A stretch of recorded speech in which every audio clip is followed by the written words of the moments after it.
समाजवादी की तरफ से एक भी मुसलमान को टिकट नहीं दिया गया। सहारनपुर से इमरान मसूद समाजवादी में दाखिल हुए, उनका भी टिकट काट दिया गया। ये सूरत हाल नाकाबिले बर्दाश्त है, किसी तरह दुरुस्त नहीं है। मुजफ्फरनगर में 40-45% मुसलमान हैं, उनके लिए किसी तरह ये काबिल कबूल बात नहीं है कि वो अपनी जो हैसियत है वो खो दें और उनके नुमाइंदे ना हो। इसलिए मैं मुजफ्फरनगर, सहारनपुर और मुरादाबाद भी शामिल करता हूँ। इन तीनों जिलों के सिलसिले में साफ बात कहता हूँ कि तमाम मुसलमानों से मैं बुनियादी हवालों के साथ, कुरान और सुन्नत के हवालों के साथ ये बात कहता हूँ कि उनकी पहली तरजीह MIM होनी चाहिए।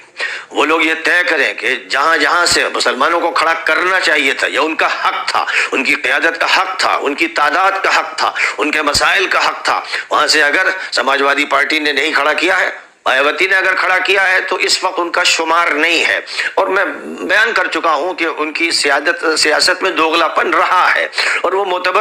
कैसी मोतबर लीडर नहीं है कि उम्मत मुस्लिमा उनको कायद तस्लीम कर ले, इसका कोई सवाल नहीं। इसलिए मुजफ्फरनगर में जहां से भी उनको खड़ा होना चाहिए था, मुसलमानों की नुमाइंदगी होनी चाहिए थी, सहारनपुर में होनी चाहिए थी, मुरादाबाद में होनी चाहिए थी। वहां से अगर समाजवादी ने अपना नुमाइंदा मुस्लिम नहीं खड़ा किया है, तो बिल इत्तेफाक मुसलमानों से मेरी दरख्वास्त है कि वो तय कर ले कि वहां वो ओवैसी साहब की पार्टी को वोट देंगे। और उनकी तरफ से मैं उनसे कहता हूं, ओवैसी साहब से कहता हूं कि हर हल्क़े इंतखाब से जहां मुसलमानों की अक्सरियत है, मुजफ्फरनगर में, सहारनपुर में, मुरादाबाद में और दीगर मकामात पर, वहां से वो अपनी पार्टी के उम्मीदवार खड़े करें। देवबंद के तमाम मदरसों के तलबा से कहता हूं कि उनको चाहिए कि जो कुछ उन्होंने पढ़ा है उसका सबूत दें और वो एक मुस्लिम क़यादत को वजूद में लाने, उसको ताकत पहुंचाने, उसको खड़ा करने, और जो सबक उनको पढ़ाया गया तारीख़ इस्लामी के जरिए, सीरत के जरिए, खुलफाए राशिदीन के जरिए, उस सबक को याद करते हुए, अमल में लाते हुए अपनी क़यादत के लिए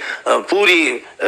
हिम्मत और क़ुव्वत के साथ मशगूल हो जाएं और वो ये तय कर लें कि जो हल्का इंतखाब हमारा है, यानी हमारी वहाँ अक्सरियत है, तो उस अक्सरियत को इत्तेहाद के साथ पहले नंबर पर MIM को वोट देना चाहिए।